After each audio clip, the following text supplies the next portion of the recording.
काठमाडौँ समाचारमा स्वागत छ। सुरु गरौँ अहिलेका मुख्य समाचारबाट। आज 681 जनामा कोरोना संक्रमण पुष्टि। काठमाडौँ उपत्यकामा मात्रै 159 संक्रमित थपिए। ज्यान गुमाउनेको संख्या 121 पुग्यो। महामारी नियन्त्रणका लागि व्यवस्थापकीय सुधारमा सरकारको ध्यानै पुगेन। निषेधाज्ञा र लकडाउन प्राथमिकतामा। काठमाडौँ उपत्यकामा आज मध्यरातदेखि निषेधाज्ञा।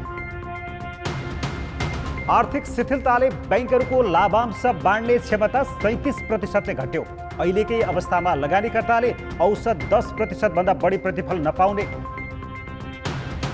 राष्ट्रकवि घिमिरेको राष्ट्रिय सम्मानका साथ अन्त्येष्टि। नेपाली गीत र कविताको क्षेत्रमा अपूरणीय क्षति।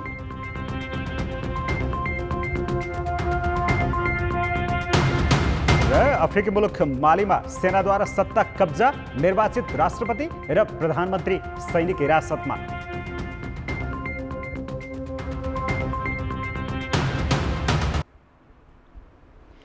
आज मुलुकभर 681 जना संक्रमित थपिएका छन्। यीमध्ये काठमाडौँ उपत्यकामा मात्र 159 जना रहेका छन्। स्वास्थ्य मन्त्रालयका अनुसार पछिल्लो 24 घण्टामा 11,522 नमुना परीक्षण गर्दा कुल 681 मा संक्रमण पुष्टि भएको हो। सबैभन्दा बढी काठमाडौँ जिल्लामा 134 संक्रमित थपिएका छन्। ललितपुरमा 17 र भक्तपुरमा 8 जना थपिएपछि उपत्यकामा अहिले सक्रिय संक्रमितको संख्या 2072 पुगेको छ। यस्तै पर्सामा 108, मोरङमा 69, रूपन्देहीमा 52 र सुनसरीमा 36 बिरामी थपिएका छन्।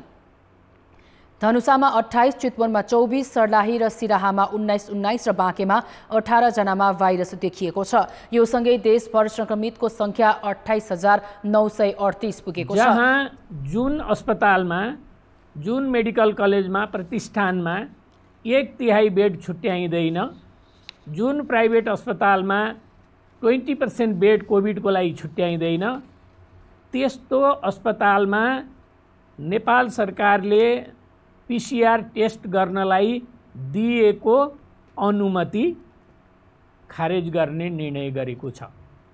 बिरामीको चाप बढ्दै जाँदा सरकारले कोरोनाको उपचारका लागि निजी अस्पतालले निश्चित शैय्या तथा जनशक्ति छुट्याउन दिएको निर्देशन पालना नगरे कारबाही गर्ने चेतावनी दिएको छ। अहिलेसम्म आइसोलेसनमा बस्नेको संख्या 7,987 जना छन्। 3,131 बिरामी भने घरमै आइसोलेसनमा रहेको मन्त्रालयले जनाएको छ। 131 जना आइसियु र 6 जना भेन्टिलेटरमा छन्। अहिलेसम्म 17,700 निको भएका छन्। कोरोना भाइरसको संक्रमण उच्च दरमा बढ्न थालेपछि देशका 26 वटा जिल्ला प्रशासनले निषेधाज्ञा जारी गरेका छन् भने कतिपय स्थानीय तहले लकडाउन, निषेधाज्ञा लगायत कडा प्रतिबन्धका नियम लागू गरेका छन्।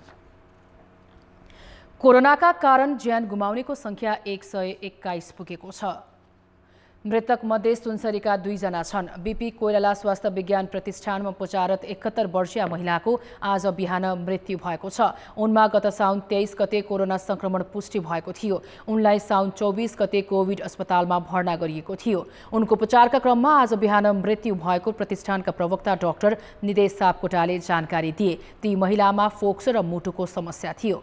प्रतिष्ठानमै गैराती मोरङको बुढीगङ्गा गाउँपालिकाकी 67 वर्षीय महिलाको मृत्यु भएको थियो। यता गैराती हेटौडामा मृत्यु भएका हेटौडा उपमहानगरपालिका वडा नम्बर 1 का 61 वर्षीय वृद्धको मृत्यु पश्चात संक्रमण पुष्टि भएको छ। सोमबार जीवित छँदै उनको नमुना परीक्षणका लागि पठाइएको थियो। यस्तै पाटन अस्पताल ललितपुरमा उपचाररत भक्तपुर सिरुटारकी 61 वर्षीय महिलाको आज बिहान मृत्यु भएको छ। उनलाई साउन 25 गतेदेखि खोकी लाग्ने र ज्वरो आएको थियो। यस्तै बर्दिया मधुवनका 78 वर्षीय पुरुषको पनि संक्रमणपछि मृत्यु भएको स्वास्थ्य मन्त्रालयले जनाएको छ। दिनदिनै महामारी बढ्दै गएपछि नियन्त्रणका लागि तिनै तहका सरकारले निषेधाज्ञा र लकडाउनलाई प्राथमिकता दिएका छन्। तर संक्रमित पहिचानका लागि परीक्षणदेखि उपचार र बसोबास व्यवस्थापनसम्मका काममा ध्यान नदिए नियन्त्रणमा कठिनाइ हुने विज्ञहरूको चेतावनी छ। कोरोना भाइरसको अवस्था भयावह बन्न नदिनकै लागि सरकारले चैत 11 देखि देशैभर लकडाउन गरेको थियो। त्यो बेला 2 जना मात्र संक्रमित थिए। असार 7 गते लकडाउन खोलिँदासम्म त्यो संख्या 17,994 पुगिसकेको थियो। अहिले समुदाय स्तरमै संक्रमण फैलिन थालेपछि फेरि कडाई गर्दै धेरै क्षेत्रमा निषेधाज्ञा घोषणा गरिएको छ। तर परीक्षण, संक्रमितसँगको सम्पर्क पहिचान, उपचार र बसोबास व्यवस्थापनको प्रभावकारी योजना ल्याउन नसक्ने हो भने निषेधाज्ञाकै भरमा महामारी नियन्त्रणमा नआउने विज्ञको भनाइ छ। निषेधाज्ञा चाहिँ लगाइदिने अनि त्यो समाप्त भए संक्रमण चाहिँ फैलिँदैन भन्ने जुन धारणा छ त्यो गलत हो। त्यसैले जबसम्म हामी कन्ट्याक्ट ट्रेसिङलाई बढाउन सक्दैनौँ तबसम्म हामी चाहिँ खोजी गर्न सक्दैनौँ। अनि त्यही अनुसारले टेस्टिङ गर्न सकेनौँ भने यो संक्रमण त बढ्दो क्रममा जान्छ। सुसुप्त अवस्थामा लुकेर बसेका केसहरू संक्रमितहरूबाट सर्न सक्ने सम्भावना अझै पनि विद्यमान भएको हुनाले त्यसलाई चाहिँ कसरी खोजी गर्ने भन्ने चासो हुनुपर्ने हो। त्यो आधारमा रणनीति बनाउनु पर्ने हो। त्यो नबनेको देखिन्छ। सुरुको लकडाउन खोलिए यता मात्र 10,944 नयाँ संक्रमित थपिएका छन्। त्यो क्रम झन बढेपछि स्थानीय तह र प्रशासनले रोकथामका लागि आफै प्रतिबन्धका नियम लगाइरहेका छन्। तर संक्रमितलाई छुट्टै राख्ने अस्पतालहरूमा चिकित्सक र उपकरणदेखि आइसोलेसन स्थलको प्रबन्धतर्फ कुनै सुधार हुन सकेको छैन। त्यसैले निषेधाज्ञा कार्यान्वयनसँगै तिनै तहका सरकारबीच समन्वय पनि उत्तिकै जरुरी छ। स्थानीय तहले सर्भिलान्स, केस ट्र्याकिङ, ट्रेसिङ गर्नु पर्यो। प्रोभिन्सियल गभर्मेन्टले त्यो प्रोभिन्सभित्रका उपचार गर्ने, टेस्ट गर्ने फेसिलिटीहरूलाई कोअर्डिनेसन गर्नु पर्यो। रेकर्डिङ, रिपोर्टिङ, टेस्टिङ र टाइमली रिपोर्टिङ। यो होइन कि आजको 15 दिनपछि रिपोर्ट दिएर त्यसको कुनै अर्थ छैन। अर्को, केन्द्रीय सरकारले जहाँ उपचार आवश्यक छ, जस्तो अहिले भेन्टिलेटरको कमी भइराखेको छ, बेडको कमी भइराखेको छ, यसमा केन्द्रीय सरकारले त्यो फिजिकल इन्फ्रास्ट्रक्चर, ह्युमन रिसोर्सेस उपलब्ध गराउने। विकसित मुलुकको स्वास्थ्य सेवा प्रणाली नै धराशायी बनाएको महामारी हाम्रो स्वास्थ्य प्रणालीले कसरी थेक्छ भन्ने प्रश्न आफ्नो ठाउँमा छ। त्यसमाथि योजनाबद्ध काम र समन्वय नहुँदा कम गर्न सकिने क्षति पनि नबढ्ला भन्न सकिन्न। कान्तिपुर समाचारका लागि कृपाल गौतम, काठमाडौँ। लकडाउन अघिसम्म सबैभन्दा सुरक्षित देखिएको काठमाडौँ उपत्यका अहिले कोरोनाको रेड जोन बन्दैछ। जनघनत्व पनि बढी र एउटा आइसोलेसन सेन्टर समेत नबनाइएको काठमाडौँमा आवत जावतकै कारण संक्रमितको संख्या बढिरहेको छ। त्यसैलाई ख्याल गरेर उपत्यकाका प्रमुख जिल्ला अधिकारीहरूले एक साताका लागि अति आवश्यक बाहेक सबै क्षेत्रका गतिविधि रोक्ने गरी निषेधाज्ञा जारी गरेका छन्, जुन बुधबार राति अर्थात् आज राति 12 बजेबाट लागू हुँदैछ। लकडाउन खोलेपछि काठमाडौँ उपत्यकाको चहलपहल जसरी सुचारू भयो त्यही गतिमा कोरोनाको संक्रमण पनि बढिरहेको छ। बजार तथा सार्वजनिक यातायात समेत निर्वाह चल्न थालेपछि संक्रमितको संख्या दैनिक 200 हाराहारीमा पुग्न थालेका छन्। त्यसैले बुधबार राति 12 बजेबाट काठमाडौँसहित तिनै जिल्ला बन्द गर्ने निर्णयमा स्थानीय प्रशासन पुगेका छन्। तीनवटै प्रमुख जिल्लाधिकारीले बुधबार मध्यरातबाट आगामी 10 गतेसम्मका लागि अति आवश्यक बाहेक सबै आवतजावत बन्द हुने आदेश जारी गरेका हुन्। अब औषधिजन्य सेवा, फोहोर मैला, खाद्य ढुवानी, एम्बुलेन्स जस्ता सेवा बाहेक सबै आवतजावत बन्द हुनेछ। यसलाई प्रशासनले पूर्ण रूपमा निषेधाज्ञा भन्दा पनि निषेधित क्षेत्र भनेर तोकेको छ। 10 दिनका लागि सरकारी कार्यालयहरूले पनि अति आवश्यक पर्ने कर्मचारीलाई परिचय पत्र सहित बाहेक हिँड्न निषेध गरेको छ। तर खाद्य तथा तरकारी, मासु पसल भने खोल्न दिने भएको छ। समय निर्धारण गरेर खोल्दा त्यही समयमा भिड हुने भएकाले दिनभर खाद्य लिएर जान सकिने मापदण्ड बनाइएको हो। काठमाडौँमा संक्रमितको संख्या बढ्दै गए पनि आइसोलेसन सेन्टर छैनन्। 7 दिनको बन्दमा उपचार गर्ने अस्पताल तथा आइसोलेसन सेन्टरहरू पनि तय हुने सरकारी भनाइ छ। लकडाउनको समयमा रोग नलागोस् भनेर सचेतना अपनाउन भने पनि अब अटेर गरेमाथि संक्रामक रोग ऐन अनुसार कारबाही हुने प्रमुख जिल्ला अधिकारीको चेतावनी छ। उपत्यका सिल गर्ने, ठप्पै सिल गर्ने हो र भित्र रहेका मान्छेहरूलाई टेस्टिङ व्यापक बनाउने र आइसोलेसन सेन्टरको चाहिँ एकदमै म्यासिभली तपाईँको आइसोलेसन सेन्टरमा एकदमै प्रायोरिटीका साथ तपाईँ आइसोलेसन सेन्टर तयार गर्ने गरिसकेपछि तपाईँको हाम्रो केस चाहिँ देखिसकेपछि त्यो केसलाई सेग्रिगेट गर्न पनि सकिने भएर भोलि म्यानेज गर्न सकिने स्थिति बन्छ। यो एक हप्ताको बिचमा भन्ने आधारमा चाहिँ अहिले एक हप्तालाई मात्रै निषेध गर्ने आदेश हामीले जारी गरेका छौँ। अब यो यसमा चाहिँ तपाईँको चाहिँ अब कार्यालयमा पनि त्यही खालको हामीले भनेका छौँ, प्रोटोकल त्यही खालको, ब्याङ्क वित्तीय संस्थालाई पनि त्यही भनेका छौँ। हामीले अत्यावश्यकलाई मात्रै अहिलेको कर्मचारीले बोलाउनुहोस्, सक्नुहुन्छ भने अनलाइनबाट दिनुहोस्, होइन भनेदेखि तपाईँको चाहिँ भौतिक रूपमा मान्छेको उपस्थिति कम गराउनुहोस्, त्यही हिसाबले सेवा दिनुहोस् भनेर भनेको छ। त्यसकारण यो नेपाल सरकारको आदेश हो, निर्णय हो। त्यस्तै विवाहमा 7 जना मात्रै सहभागी हुन सक्नेछन् भने अन्य प्राय सार्वजनिक गतिविधि बन्द हुनेछ। उपत्यकाका 3 जिल्लाका प्रमुख जिल्लाधिकारीले 10 दिन अघि प्रशासन कार्यालयका सेवा बन्द गराएका थिए भने स्थानीय तह र अदालतका नियमित काम पनि बन्द छन्। अहिले आवत जावत नै बन्द गर्ने निर्णय गरेको हो। आफ्नो चाहिँ सामाजिक दूरी नजिक भएको पसलमा उहाँहरूले खरिद गर्ने, फेरि हिँडडुल गर्नमा पनि रोक लगाइएको छ। के कामको लागि बाहिर निस्किने पनि उहाँहरूले चाहिँ सुरक्षाकर्मीलाई कारण बताउनु पर्ने हुन्छ र जुनसुकै समयमा आवश्यक पर्दा जुनसुकै समयमा पनि खरिद गर्यो भने पसलमा भिडभाड हुँदैन। बेच्ने पसलेहरूले पनि डिस्टेन्स कायम गरेर भिडभाड नगरिकन बेच्न सक्छन् भन्ने मनसाय राखेर समय नतोकिएको। निषेधाज्ञाले केही दिनको आवत जावत मात्रै बन्द गर्न सक्छ। यसले कोरोनाबाट जोगाउन सक्दैन। त्यसैले सङ्क्रमितलाई जोगाउनका लागि अन्य संयन्त्र स्वास्थ्यसँग जोडिएका सबै निकायलाई सक्रिय बनाउन जरुरी छ। अन्यथा यो खुले लगत्तै फेरि पनि जोखिम भने उत्तिकै देखिन सक्छ। कान्तिपुर समाचारका लागि क्यामेरामा प्रवीण गेवालीका साथमा सुन्दर शिल्पकार र रमेश धमला, काठमाडौँ। सुदूरपश्चिमका पहाडी जिल्लामा मंगलबार राति आएको बाढी र पहिरोका कारण 10 जनाको मृत्यु भएको छ भने 11 जना बेपत्ता छन्। मृत्यु हुनेमा अछामको रामारोशन गाउँपालिकाका 6 जना छन्। कैलाश खोलाको बाढी गाउँ पसेपछि सैनी बजारका 17 जना बेपत्ता भएका थिए, जसमा 6 जनाको शव फेला परेको प्रमुख जिल्लाधिकारी गोकर्ण प्रसाद उपाध्यायले जानकारी दिए। बाढीले बगाएर बेपत्ता भएकाको खोजीका लागि बिहानैदेखि नेपाली सेना, नेपाल प्रहरी, सशस्त्र प्रहरी बल, जनप्रतिनिधि तथा स्थानीयको टोली परिचालित थियो। 11 जना अझै बेपत्ता छन्। उता बझाङ जिल्लामा पहिरोमा 2 जनाको मृत्यु भएको छ। सुदूरपश्चिम प्रदेश प्रहरी कार्यालयका निमित्त प्रहरी प्रमुख मुकेश सिंहले दिएको जानकारी अनुसार बुङ्गल नगरपालिका मिडीमा मंगलबार राति गएको पहिरोमा परि 2 जनाको मृत्यु भएको हो। पहिरोमा परि अन्य 2 जना घाइते भएका छन्। यस्तै बाजुरामा पनि 2 जनाको मृत्यु भएको छ। खप्तड छेडेदह गाउँपालिकाकी एक 3 वर्षीय बालिकाको पहिरोमा पुरिएर तथा बडीगाड र धुपे खोलामा आएको बाढीमा बगेर अर्की एक महिलाको मृत्यु भएको हो। समाचारमा पुनः स्वागत छ। संवैधानिक अङ्गमा हुने नियुक्तिका विषयमा संवैधानिक परिषदमा छलफल हुनुपर्ने हो, तर पछिल्ला दिनमा प्रधानमन्त्री केपी शर्मा ओलीले परिषदलाई पाखा लगाएर विपक्षी दलका नेता र आफ्नै पार्टीका अर्का अध्यक्ष पुष्पकमल दाहालसँग मात्र छलफल गरिरहेका छन्। एकातिर संवैधानिक परिषदभन्दा बाहिर छलफल गर्ने, अर्कोतिर संवैधानिक निकायलाई राजनीतिक भागभण्डा र स्वार्थ पूरा गर्ने थलो बनाउन खोज्दा स्वतन्त्र संवैधानिक अङ्गकै विश्वसनीयतालाई कमजोर पारेको छ।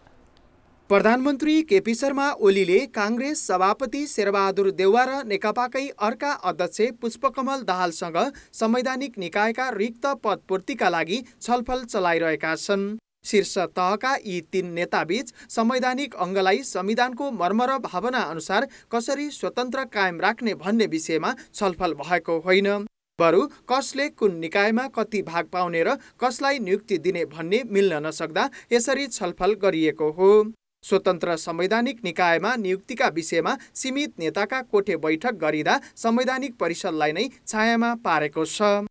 आज मात्र होइन, सुरुदेखि नै जुन एउटा नियुक्तिको सिफारिस गर्ने परिपाटी एउटा संवैधानिक परिषदमा स्थापित हुनुपर्ने हो, त्यो हुन सकेन। यो मान्छे सही हो कि होइन भनेर आफ्नो दृष्टिकोण राख्ने हो, भागभण्डा गर्ने होइन। त प्रधानमन्त्री र अन्य जुन पदाधिकारीहरू छन् उनीहरूको बिचमा भागभण्डा हुने बित्तिकै त्यसको अर्थ के हो भने जुन क्वालिटीको नियुक्ति गर्नुपर्ने हो, नियुक्तिको सिफारिस गर्नुपर्ने हो, त्यो स्तर निर्वाह गर्न सकिँदैन। संवैधानिक निकायहरूको नेतृत्व छनौट गर्दा योग्यता, छवि र पृष्ठभूमिका आधारमा सूची बनाएर परिषदभित्रै छलफल गर्नुपर्ने हो, तर यसको विपरीत सीमित नेताका बीच छलफल गर्ने र केवल प्रक्रिया पूरा गर्न मात्र परिषदमा लैजाने परिपाटी नै बसालिएको छ। यसले सभामुख प्रधान न्यायाधीश लगायत परिषदका अन्य सदस्यको भूमिका समेत अवमूल्यन गरेको छ। स्वतन्त्र रूपमा काम गर्ने गरी एउटा निष्पक्ष संवैधानिक निकायहरूको जुन भूमिका संविधानले निर्धारण गरेको छ, त्यो भूमिकाको उद्देश्य नै के हो भने सरकारलाई स्वतन्त्र रूपमा त्यो काम कारबाही गर्न दियो भने उसले कहीँ न कहीँ कैफियत गर्दछ। यदि हामी चाहिँ संवैधानिक परिषदबाट र देशका यति ठुला प्रोफाइल भएका मान्छेहरूले स्वतन्त्र रूपमा आफ्नो विवेकको प्रयोग गरेर यदि नियुक्ति गर्दछन् भने अनि ती निकायहरूले स्वतन्त्रतापूर्वक निष्पक्ष भूमिका निर्वाह गर्दछन् भन्ने दृष्टिकोण हो। राजनीतिक नेताहरूका धेरै किसिमका स्वार्थ जोडिने र संवैधानिक अङ्गको नेतृत्वमा पुग्नेहरूले पनि उनीहरूकै हितमा काम गर्दा संवैधानिक अङ्गमाथि प्रश्न उठिरहेकै छ। तिनको विश्वसनीयतामा अझै प्रश्न उठ्ने गरी नेताहरूले भित्री लेनदेनबाट संवैधानिक नियुक्ति गर्दै जाने हो भने यी संस्थाहरू नै औचित्यहीन बन्दै जानेछन्। कान्तिपुर समाचारका लागि बाबुराम तिमिल सिन्हा, काठमाडौँ। लकडाउन र कोरोना महामारीका कारण ज्येष्ठ नागरिक, अपाङ्गता भएका व्यक्ति लगायत करिब 8 लाख जनाले सामाजिक सुरक्षा भत्ता नवीकरण गर्न सकेका छैनन्। नवीकरणको अभावमा भत्ताबाटै वञ्चित गर्न नहुने भन्दै देशभरका स्थानीय तहले म्याद बढाइदिन सङ्घीय सरकार समक्ष आग्रह गरेका छन्। ललितपुर महानगरपालिका क्षेत्रमा 13,600 को हाराहारीमा सामाजिक सुरक्षा भत्ता बुझ्नेहरू छन्। ज्येष्ठ नागरिक, एकल महिला, अपाङ्गता भएका व्यक्तिहरूले पाउने यस भत्ताका लागि हरेक वर्ष श्रावण मसान्तभित्र वडा कार्यालयमा आफै उपस्थित भई नवीकरणको निवेदन दिनुपर्छ। तर यसपालि कोरोना महामारीको जोखिमका कारण वडा कार्यालयसम्म पुग्न नसक्दा 85% को नवीकरण हुन सकेको छैन। कोरोना महामारीको जोखिम कम भएका पहाडी क्षेत्रका स्थानीय तहमा धेरैले नवीकरणको निवेदन दिए पनि सहर बजारमा निकै कमले यस्तो निवेदन दिएका छन्। यसले सामाजिक सुरक्षा भत्ताबाटै वञ्चित हुने अवस्था आएको भन्दै स्थानीय तहले नवीकरणको म्याद बढाइदिन सङ्घीय सरकार समक्ष आग्रह गरेका छन्। कोरोनाबाट सङ्क्रमित हुनेहरू चाहिँ 60 वर्षभन्दा माथिकोलाई बढी सङ्क्रमित हुन्छ भन्ने चाहिँ एउटा जुन चिकित्सकहरूको भनाइ छ, त्यसलाई चाहिँ आत्मसात गर्दाखेरि यो वृद्ध भत्ता लिनेहरू त सबै नै त्योभन्दा माथिको एजको हुनुहुन्छ। लगभग 15% चाहिँ रिन्यू गरिसकेको छ र 85% चाहिँ रिन्यू हुन बाँकी छ। त्यसको निमित्त यो रिन्यूको अवधि बढाइदिनुको निमित्त हामीले विधिवत रूपमा नेपाल सरकारलाई अनुरोध गरिसकेका छौँ। तसर्थ यो चाहिँ भाद्र मसान्तसम्म यसको चाहिँ अवधि वृद्धि हुन्छ भन्ने चाहिँ हाम्रो आकलन छ। ज्येष्ठ नागरिक, एकल महिला, विपन्न, लोपन्मुख, अपाङ्गता भएका लगायतले विभिन्न शीर्षकमा 400 देखि 3,000 रुपियाँसम्म प्रति महिनाका दरले भत्ता पाउँछन्। राष्ट्रिय पञ्जीकरण विभागका अनुसार सामाजिक सुरक्षा भत्ता बुझ्नेको सङ्ख्या देशभर 32 लाख रहेको छ। यी मध्ये 8 लाखले श्रावण मसान्तभित्र नवीकरण गर्न सकेका छैनन्। त्यसैले विभागले नवीकरणको म्याद थप्न गृह मन्त्रालय समक्ष प्रस्ताव पठाएको छ। कतिपय जिल्लामा स्थानीय प्रशासनले निषेधाज्ञा नै जारी गरिरहेको स्थिति छ। स्थानीय तहहरूले पनि आफ्ना अत्यावश्यक सेवा बाहेक सेवा बन्द गरेका धेरै स्थानीय तहहरू हुनुहुन्छ र साथसाथै अहिले यो अत्यन्तै बर्खा मास भएको कारणले गर्दा बाढी पहिरोका कारण बाटोघाटो अवरुद्ध भएकोले पनि सेवा लिने ठाउँसम्म लाभग्राहीहरू पुग्न सक्नु भएको छैन। त्यसले गर्दाखेरि यो कठिनाइ उत्पन्न भएको परिस्थितिलाई मध्यनजर गरेर, खास गरी कोभिडकै परिस्थितिलाई मध्यनजर गरेर हामीले केही समय थप्नुपर्छ भनेर कानुनी प्रक्रियामा सुधार गर्नका लागि प्रक्रिया अगाडि बढाएका छौँ। कोरोना महामारीका कारण नवीकरण गर्न नसकेकैले सुरक्षा भत्ताबाट वञ्चित गरिनु उचित हुँदैन। त्यसैले आधिकारिक व्यवस्थामै पुनर्विचार गर्नु आवश्यक छ। कान्तिपुर समाचारका लागि जिल्ला सहकर्मीहरू लक्ष्मी गौतम, रमा दाहाल, जे पाण्डे र क्यामेरामा रूप कोइरालाका साथ नारायण किलम्बु, काठमाडौँ। राष्ट्रकवि माधव प्रसाद घिमिरेको आज राष्ट्रिय सम्मानका साथ पशुपति आर्यघाटमा अन्त्येष्टि गरिएको छ। उनको पार्थिव शरीर नेपाली सेनाको गाडीमा पशुपति आर्यघाट पुर्याइएको थियो। त्यसअघि काठमाडौँको लैनचौरस्थित निवासमै पुगेर सभामुख अग्नि सापकोटा, पूर्व प्रधानमन्त्री शेरबहादुर देउवा, मन्त्रीहरू लगायतले राष्ट्रकविलाई श्रद्धाञ्जली दिएका थिए। उप प्रधानमन्त्री ईश्वर पोखरेलले राष्ट्रिय झण्डा ओढाएर सम्मान गरेका थिए। नेपाली साहित्यका शिखर पुरुष घिमिरेको 101 वर्षको उमेरमा हिजो साँझ आफ्नै निवासमा निधन भएको हो। घिमिरेको जन्म 1976 असोज 7 गते लमजुङको पुस्तुनमा भएको थियो। नेपाली गीत र कवितालाई विशिष्ट स्थान दिएका राष्ट्रकवि माधव घिमिरे आफ्नै सृजनाले बनेका अटल स्तम्भ हुन्। खास गरी शब्दका बान्की मिलाएर छन्दमा लेखिएका काव्य रचनाले उनलाई कालजयी बनाएको छ। मुटुमा चोट नपरी टुटेर जाओस् बन्धन, बादलको सेतो राशमा दुईटा मूर्ति पासमा, जसरी शिर नुहाई आफैमा हुन्छन् अर्पण, त्यसरी होस् मरण। अमरापुरी सभामा आफैलाई गरौँ वरण, त्यसरी होस् मरण।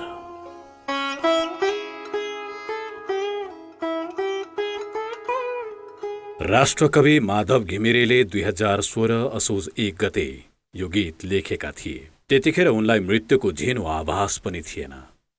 तर त्यो गीत लेखेको 61 वर्षपछि उनले चाहे झैं शान्त रूपमा उनको भौतिक चोलाले विश्राम लिएको छ।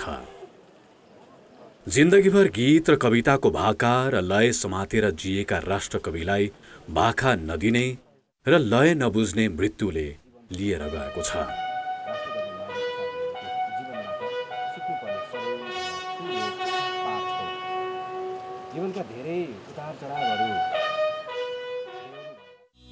लमजुङ पुस्तुनको बाहुन डाँडाबाट उनी 20 वर्षको उमेरमा काठमाडौँ खाल्डोमा आएका थिए।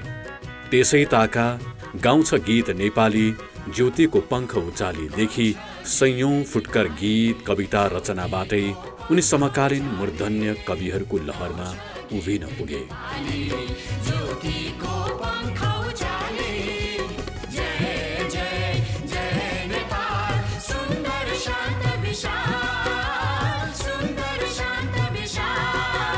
विक्रम सम्वत 2004 सालमा पत्नी गौरीको मृत्युपछि रचित शोक काव्य गौरी नेपाली जनजीवरोमा जोडियो। महाकवि देवकोटाका पुस्ताका घिमिरेमा आफूभन्दा धेरै कान्छा पुस्तासँग पनि घुलमिल हुने र रमाउने अद्भुत क्षमता थियो। नयाँ पुस्ताका लागि उनी प्रेरणाका अजस्र स्रोत थिए। उनको सृजनशीलता र काव्यिक रचनाका कारण समग्र राष्ट्रले उनलाई सदैव सम्मान गरिरह्यो। कालजयी स्रष्टाको सम्मानमा राज्यले 2060 असोज 9 गते उनलाई राष्ट्रकविको उपाधि प्रदान गर्यो। 2074 सालमा उनी नेपाली सेनाको मानार्थ सहायक रथी पनि बने। राष्ट्रियता, नेपालीहरूको वीर गाथा, विश्वयुद्धमा उनीहरूले देखाएको बहादुरीलाई सुन्दर शब्द र छन्दका बान्कीमा उतार्न सफल घिमिरे आम नेपालीका जिब्रो र भाका बने। त्यसलाई नै उनी आफूले पाएको ठूलो सम्मान मान्ने गर्थे। उनको निधनले नेपाली गीत र कविताको एउटा युगको अन्त्य भएको छ। तर नेपाली छन्द कविताका यी नक्षत्र आफ्ना सृजनामा सदैव चम्किरहनेछन् र यो धरतीमा नेपाली भाषी रहन्जेल उनका मन्त्र रूपी कविताहरू पाठकको मनमा छाइरहनेछन्।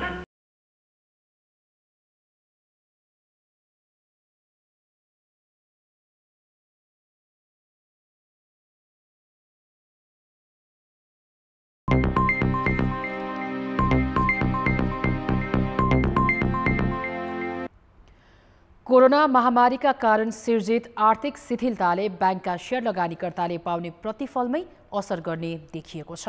गत वर्षको तुलनामा वाणिज्य बैंकहरूको वितरण योग्य नाफामा 37% घटेको छ।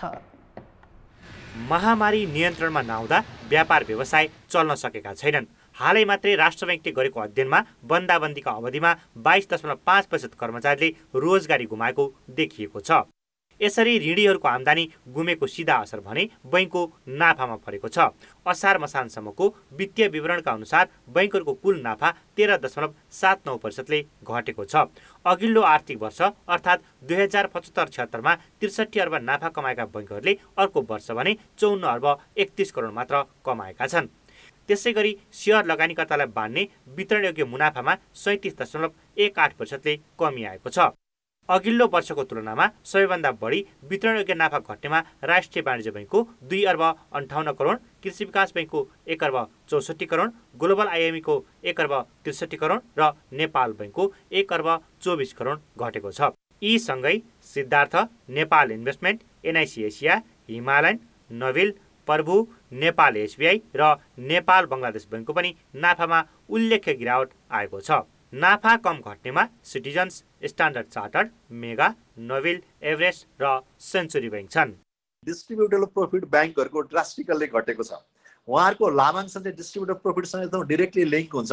त्यो ड्रास्टिकली घटेको छ। यसको प्रभाव त निश्चित रूपमा पर्छ नै। तर अब राष्ट्र बैंकले असोजसम्म त्यो पैसा उठाउन पाइन्छ भनेको कारणले डिस्ट्रिब्युटेबल प्रॉफिट अहिले जति घटेको छ त्यति नै नहोला, किनभने केही रकम त जरुर उठ्छ असोजसम्ममा।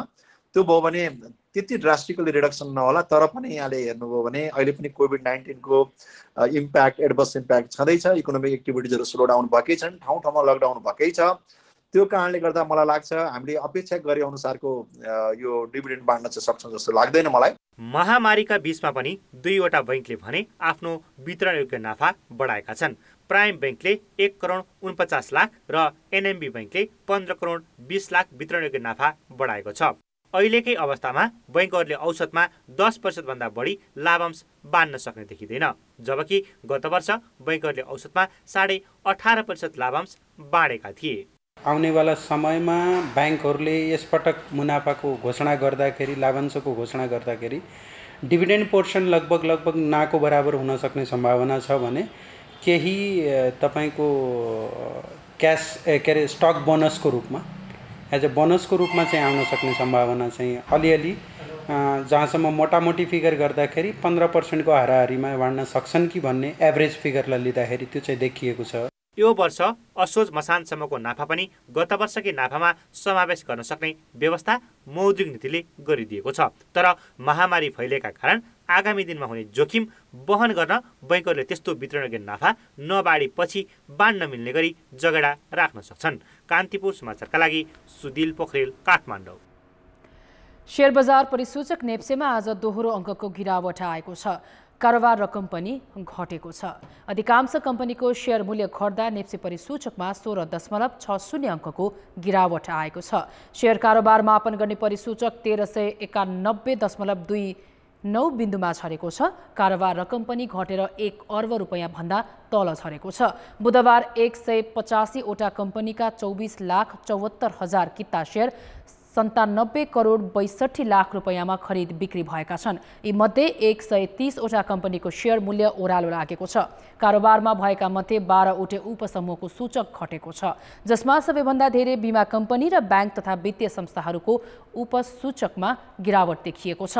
सूचीकृत अधिकांश कम्पनीले गत आर्थिक वर्षको चौथो त्रैमासको वित्तीय विवरण सार्वजनिक गरेका बेला त्यसको प्रभाव बजारमा देखिएको विश्लेषकहरूले बताएका छन्। पछिल्लो त्रैमासमा महामारी र लकडाउनका कारण अधिकांश कम्पनीहरूको नाफा घटेको छ। काठमाडौँ उपत्यकामा लकडाउन गरिए पनि शेयर कारोबार भने नरोकिने भएको छ। ब्रेकपछि समाचारमा स्वागत छ। सुशासन र पारदर्शिताको शपथ खाएर सत्ता र शक्तिमा पुगेकाहरू नै बेथितिको सूत्रधार बन्ने गरेका घटना नौला होइनन्। जनप्रतिनिधि र कर्मचारीहरूकै संलग्नतामा अनियमितता र भ्रष्टाचार बढेको आम जनगुनासो नै छ। कतिसम्म भने प्रदेश 2 मा त मन्त्री र सचिवले गुप्त सूचनाका नाममा वार्षिक 24 लाख रुपैयाँ रकम खल्तीमा हाल्दै आएको खुलेको छ। 2075 साल जेठ 10 गतेको प्रदेश नम्बर 2 मन्त्री परिषदको बैठकले प्रहरी आफ्नो मातहतमा नहुँदा गोप्य सूचना सङ्कलनमा बाधा पुगेको दावी गर्दै गुप्तचर राख्ने निर्णय गरेको थियो।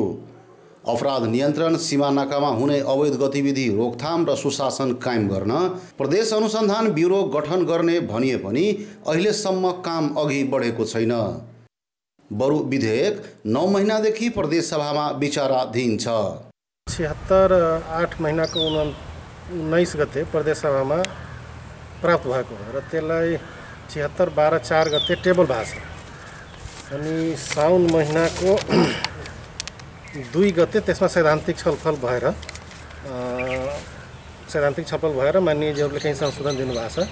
अब त्यसलाई कि त समितिमा पठाउने वा हाउसबाट पास गर्ने, दुईटै मध्ये एउटा प्रक्रिया हुन्छ। तर आन्तरिक मामिला मन्त्री र सचिवले 2074 साल माघ 18 गतेदेखि नै गुप्तचर र सूचना सङ्कलनका लागि भन्दै मासिक 2 लाख छुट्याएर वर्षेनी 24 लाख रुपियाँ बाँडीचुडी आफ्नो खल्तीमा हाल्दै आएका छन्। मन्त्री ज्ञानेन्द्र कुमार यादवले मासिक 1.5 लाखका दरले वार्षिक 18 लाख र सचिवले 50,000 का दरले 6 लाख रुपियाँ बुझेका छन्। 2.5 वर्षमा उनीहरूले 60 लाख रुपियाँ लगेका छन्। त्यसो त शान्ति सुरक्षा र आपराधिक गतिविधि विरुद्धका सूचना सङ्कलनमा प्रहरी, सेना र राष्ट्रिय अनुसन्धान विभाग आफै सक्रिय छन्। तर गुप्त सूचनाका नाममा राज्य कोषमा रजाई गरेर सरकारले नेता कार्यकर्ता पोस्दै आएको छ।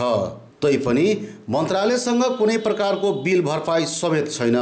संयन्त्र गठन नहुँदै वर्षेनी लाखौँ रुपियाँको यो अवचलन अख्तियारको समेत दुरुपयोग हो। के यो पारदर्शिता हो त भन्ने प्रश्न पनि खडा गरेको छ। यो अवश्य पनि आर्थिक चलखेल, भ्रष्टाचार, लोभ प्रलोभनको एउटा उदाहरण बन्न गएको छ। त्यसैले विवादास्पद छ। गोप्य सूचना सङ्कलनका नाममा भइरहेको आर्थिक दुरुपयोगमा प्रतिपक्ष समेत चुपचाप छ। राजनीतिक लाभ हानि हेरेर सामान्य विषयमा प्रदेश सभा नै ठप्प पार्ने प्रतिपक्षको यो मौनता आफैमा आश्चर्यजनक छ। क्याबिनेटबाट पास भएको हो कि होइन, भएको होइन भने त्यो भ्रष्टाचारै हो, भएको हो भने एक किसिमले जुन चलन आइरहेछ, प्रचलन आइरहेछ, त्यो अनुसार गृह मन्त्रीहरूको केन्द्रमा पनि यहाँ पनि त्यो गोप्य इन्फर्मेसनको लागि बजेट छुट्याइएको हुन्छ। कोरोनाको महामारी र लकडाउनले अर्थतन्त्र शिथिल छ, जनजीवन अस्त व्यस्त छ, जनतालाई शान्ति सुरक्षाको समेत प्रत्याभूति हुन सकेको छैन।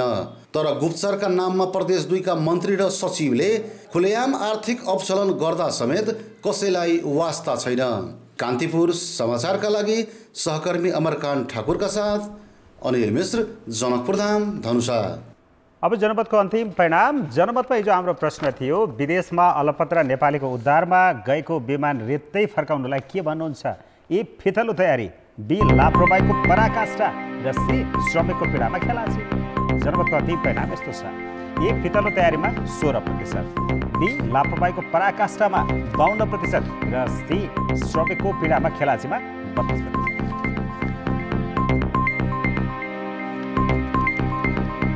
अब जनमतमा आजको प्रश्न।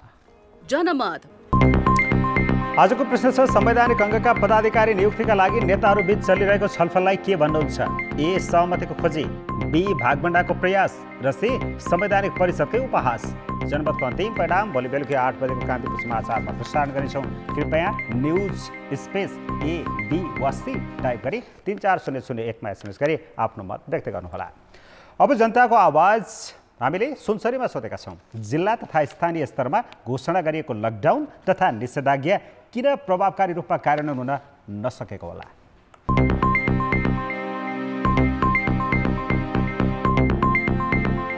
सबैले आफूले बुझ्नुपर्ने कुरा हो, सबैले बुझेर सरकारले भनेको कुरा पनि आफूले पालना गर्नुपर्ने हो, सरकारलाई मद्दत गर्नुपर्ने हो। तर पनि मान्छेको आफ्नो बाध्यता हुन्छ, कसैलाई बाहिर ननिस्किकन हुँदैन, सबै मजदुरहरूलाई गाह्रो छ, आर्थिक अभाव भएर नै होला सायद। पत्र मात्रै लकडाउन गरिरहेको छ क्या, त्यसको कारण भएको छैन, किनभने त्यहाँ कहीँ अनुगमन पनि भएको छैन। स्थानीय निकायले वडाध्यक्ष त्यहाँको संयन्त्र कोही कति बजार मारेर हेरेको छैन, श्रीपुत्रको निर्णय मात्रै गरेको छ क्या। खेतीपाती पनि गर्नु पर्यो, गाई बस्तुलाई घाँस पनि काट्नै पर्यो होइन त, अनि नगरी के खानु हामीले? उपल्लो ओहदाका भन्ने मान्ने मान्छेहरूले जे गरेर पनि हुन्छ, तल्लो लेभलका लागि दमन गरिनुपर्छ भन्ने जुन प्रविधिहरू हाबी भएर आएको छ, त्यसले चाहिँ यो अहिले जुन जिल्ला स्तरीय जुन यो चाहिँ लकडाउनको पूर्ण रूपमा पालन भएको छैन। खाने मेलो छैन, यहाँ 5 महिनादेखि बसेको छन् परिवार, 6 जनको परिवार छ, केही कमाइ छैन, के खाएर हामी बस्नु? विकल्प चाहिँ के हो भन्ने कुरो नगरिकन एकैचोटि बन्द गर्ने काम गर्दाखेरि मान्छेहरूमा एउटा आर्थिक दुरावस्था भयो। आर्थिक दुरावस्था भएपछि मान्छेमा मर्नुभन्दा बौलाउनु निको भने जस्तो अहिले मानिसहरूमा त्यो किसिमको परिस्थिति देखा परेको छ। गरिब दुखी जनताहरूलाई अलिकति मार परिरहेको छ, किनभने अब नगरले पनि हेर्दैन र ओडाले पनि हेर्दैन, अब न काम गरेर खान पाइरहेको छ।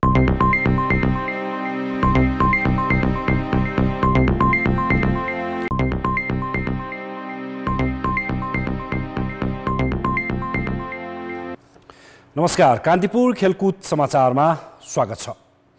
प्राय खेलहरू आम रुचिका कारण लोकप्रिय र व्यावसायिक बन्छन्, तर के खासै चासो नभएको खेललाई व्यावसायिक बनाउन, दर्शकको प्रिय बनाउन सकिन्छ? यसको जवाब भारतको प्रो कबड्डी लिग हो, जहाँ नेपालका खेलाडी पनि निरन्तर खेलिरहेका छन्। नेपालमा कबड्डीका गतिविधि शून्य प्राय हुँदा पनि नेपाली खेलाडीको प्रो लिगमा माग भइरहेको छ। क्रिकेटको वर्चस्व रहेको भारतमा सुरुमा कबड्डी लिगको प्रसारण अधिकार किन्न टेलिभिजनहरूले रुचि देखाएका थिएनन्। उनीहरूको प्रश्न थियो, कबड्डी कसले हेर्छ? तर निजी क्षेत्र र बलिउडका स्टार खेलाडीको लगानीमा सुरु गरिएको प्रो कबड्डी लिगले यस खेलप्रतिकै आम बुझाइमा परिवर्तन ल्याइदियो। अहिले इन्डियन प्रिमियर लिग आइपिएल पछि सबभन्दा धेरै हेरिनेमा कबड्डी पर्छ। यसले खेलमा गरिने लगानीले त्यसको लोकप्रियता निर्धारण गर्न सक्छ भन्ने प्रमाणित गरिदियो। प्रो लिगमा नेपाली राष्ट्रिय कबड्डी टिमका सञ्जय श्रेष्ठ र लाल मोहर यादव आबद्ध छन्। हामीहरू अब हाम्रो इन्डियन लिगमा हामी खेल्छौँ, त्यसरी नै हाम्रो गेम त्यहाँ देखेर त्यस्तै नेपालमा पनि यस्तै लिगहरू हाम्रो एनपिएल यस्तै लिगहरू भइदियो भने कबड्डीको अनि बढीभन्दा बढी खेलाडीहरू फेरि त्यसमा इन्डियाको लिगमा पर्न सक्छन्। हाम्रो यहाँ अलिक गेमहरू टफाइट हुनु पर्यो, म्याचहरू टुर्नामेन्टहरू हुनु पर्यो, नेपालमा धेरै टुर्नामेन्ट हुनु पर्यो र त्यसरी नै अहिले खेलाडीहरू राम्रो चुज गरेर अलिक बढी पर्न सक्छ इन्डियाको लिगमा। प्रो लिगको पहिलो सिजनमा 2 लाख भारतीय रुपैयाँमा आबद्ध भएका सञ्जयको 7औं सिजनसम्म आइपुग्दा 10 लाख पारिश्रमिक पुगिसकेको छ। 41 वर्षीय कबड्डीको यात्रामा गएको 13औं सागमा महिला टिमले रजत जितेर इतिहास रचेको थियो। पुरुष टिमको प्रदर्शन पनि सन्तोषजनक नै छ। यसका बावजुद कबड्डीले अहिलेसम्म आफूलाई स्थापित गर्न सकिरहेको छैन। विभिन्न औद्योगिक घरानाका व्यक्तिहरू पनि कम्पनीहरूले पनि यसमा हातीमाले गऱ्यो भने पनि यहाँ पनि हाइलाइट हुन्छ कबड्डी। कारण त्यो छ कबड्डी चाहिँ सुसुप्त अवस्थामा यहाँ कम देखिने। अब सङ्घहरू पनि एक्टिभ हुनुपर्ने हुन्छ। सङ्घले पनि धेरै प्रतियोगिता गराउन सक्दैन। राष्ट्रिय खेलकुद परिषदले पैसा दियो भने एउटा प्रतियोगिता गराउन सक्ने, आफू चाहिँ त गराउन सक्ने कबड्डी सङ्घ पनि भएको हुनाले पनि धेरै चाहिँ त हाइलाइट हुन सकेका छैन। प्रशिक्षक र पूर्वाधार अभाव तथा सरकारको मात्र भर पर्दा सोचे अनुसारको सफलता हात पार्न नसकेको सङ्घ स्वीकार गर्छ। लिग टुर्नामेन्टको निम्ति हामी तयारी गर्दैछौँ। लिग टुर्नामेन्टको निम्ति जसरी चाहिँ इन्डियामा चाहिँ प्रो कबड्डी सञ्चालन गरेछ हामीले पनि त्यस्तो गर्नुपर्छ। त्यसको हामी सोच बनाएका छौँ, योजना पनि बनाएका छौँ। यो लिग टुर्नामेन्ट जुन प्रो कबड्डी हो यो चाहिँ लिग टुर्नामेन्ट चाहिँ क्लबहरू मार्फत सञ्चालन हुन्छ। यो सँगै जसरी अहिले नेसनल गेमहरू हुन्छ त्यसरी होइन कि यो त लामो महिनौ दिन चल्ने भएको भएर यो क्लब बनाउनुपर्छ। हामीले सङ्घले पनि क्लब बनाउने योजना छ। 7 प्रदेश र 3 विभागीय टिममा महिला र पुरुषको कबड्डी टिम छ। 57 जिल्लामा यो खेल खेलिन्छ। पछिल्लो समय युवा पुस्तामा यस खेल प्रतिको आकर्षण पनि गजबको छ। त्यसैले कबड्डीलाई मूलधारको खेल बनाउनेतर्फ सोच्ने कि। कान्तिपुर समाचारका लागि महेन्द्रनगर सहकर्मी तेजसिंह मुस्कान, चिरायु थापा र क्यामेरामा मुरारी घिमिरेका साथ सबिना कार्कीको रिपोर्ट। राष्ट्रिय खेलकुद परिषदले 13औं दक्षिण एसियाली खेलकुद सागका बेला खेलकुदमा सामान खरिदमा भएको अनियमितताको छानबिनका लागि समिति गठन गरेको छ। कोरोना महामारीले खेलकुद क्षेत्र नराम्रो, अहिले कोरोना बिमामा गरिएको बेवास्ताले पनि पुष्टि गरेको छ। परिषदका सदस्य सचिव रमेश कुमार सिलवालले साग प्रतियोगिताको समय ब्याडमिन्टनका खेलाडीको जुत्ता र म्याट खरिदका बेला भएको अनियमितताको छानबिन गर्न समिति गठन गरेका हुन्। राखेपका बोर्ड सदस्य गोविन्द भट्टराईको संयोजकत्वमा गठन भएको समितिमा अर्जुन विक, महेन्द्र कुमार राई, नारायण अर्याल र पासाङ शेर्पा सदस्य छन्। समितिलाई 21 दिनभित्र छानबिन गरी प्रतिवेदन पेश गर्न समय दिइएको छ। 13औं दक्षिण एसियाली खेलकुद प्रतियोगिताका बेला खेल र खेलाडीको सामान खरिदमा अनियमितता भएको खबर सार्वजनिक भएपछि युवा तथा खेलकुद मन्त्रालयले पनि छानबिन गरी कारबाही गर्न राखेपालाई निर्देशन दिएको थियो। क्यारिबियन प्रिमियर लिग सिपिएलमा अहिले सन्दीप लामिछानेको टिम जमैका तलवाज र सेन्ट लुसिया बीच प्रतिस्पर्धा भइरहेको छ। वेस्ट इन्डिज स्थित ट्रिनिडाड एन्ड टोबागोमा जमैकाले टस जितेर पहिले बलिङ गरिरहेको छ। पहिलो खेलमा सन्दीप प्लेइङ सेटमा स्थान बनाएका छन्। उनले पहिलो ओभरमा 8 रन दिएका थिए। जमैकाले सन्दीपलाई यसपटक 90,000 अमेरिकी डलरमा अनुबन्ध गरेको थियो। सन्दीपको सिपिएलमा यो लगातार तेस्रो सिजन हो। यसअघि उनले 2 फरक टिमबाट खेलेका थिए। धन्यवाद रोशन। अब मौसम सम्बन्धी जानकारी।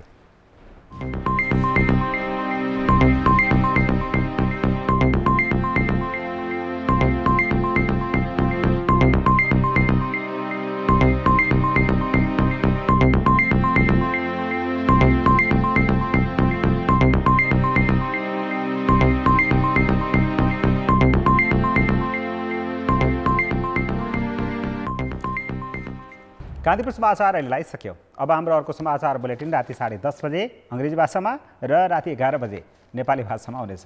कान्तिपुर टेलिभिजन हेर्दै गर्नुहोला। नमस्ते।